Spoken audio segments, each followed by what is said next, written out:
Kembali bersama kami, Mapikor TV. Tanggapan media Mapikor terhadap jawaban surat Sekda Pohuwato atas nama Bupati Pohuwato.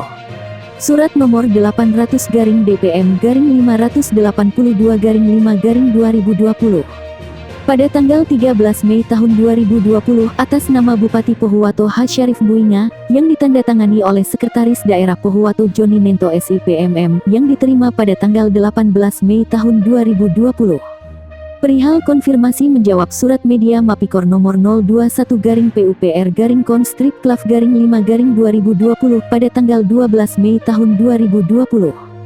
Tanggapan media Mapikor terhadap jawaban surat tersebut adalah sebagai berikut. 1.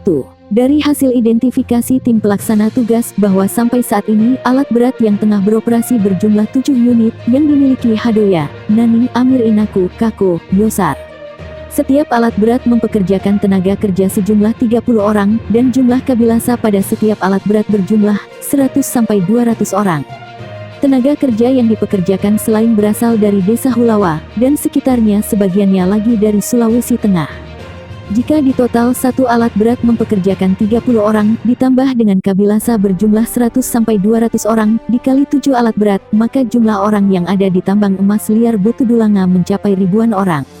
Bagaimana pemerintah daerah Pohuwato melaksanakan social distancing?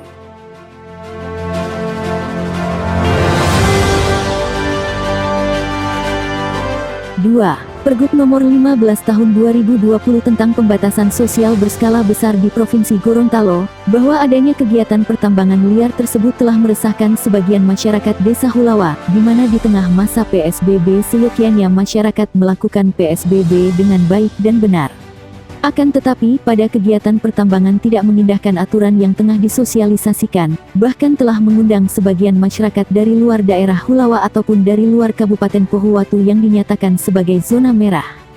3. Berdasarkan Undang-Undang Nomor 4 Tahun 2009 tentang Pertambangan Mineral dan Batu Bara Pasal 158, bahwa setiap orang yang melakukan usaha penambangan tanpa IUR, IPR atau IUPK dipidana dengan pidana penjara paling lama 10 tahun dan denda paling banyak 10 miliar rupiah.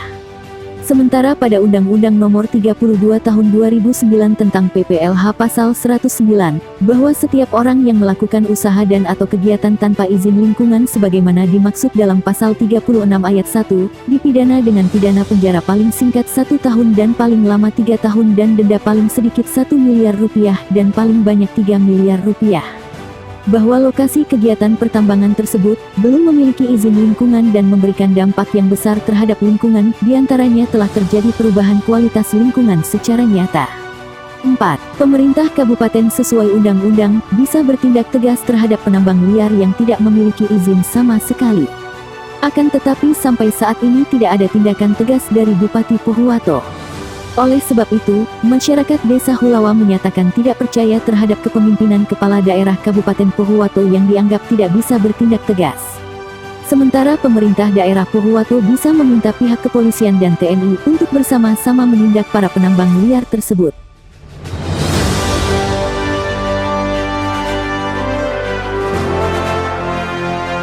Selain menggunakan alat berat untuk menggali dan mengangkat material galian pada lokasi penggalian tersebut, juga memakai alat sedot atau alkon. Karena sering digali dengan alat berat, maka lokasi galian semakin dalam dan curam. Sehingga tebing bekas galian tersebut rawan terjadinya longsor. Akibat lambatnya ketegasan yang diambil pemerintah daerah, sehingga 2 orang warga masyarakat yang hanya berusaha mencari rejeki dengan meminta material seadanya, dari hasil galian alat berat atau yang biasa disebut kabilasa, 2 orang menjadi korban tertimbun longsor tebing hasil galian alat berat, serta penggunaan sedotan atau alkon. Korban patah kaki diketahui bernama Utentane atau yang biasa dipanggil Baga, yang bertempat tinggal di Desa Balayo Kecamatan Patilanggio kelahiran Desa Taluduyunu.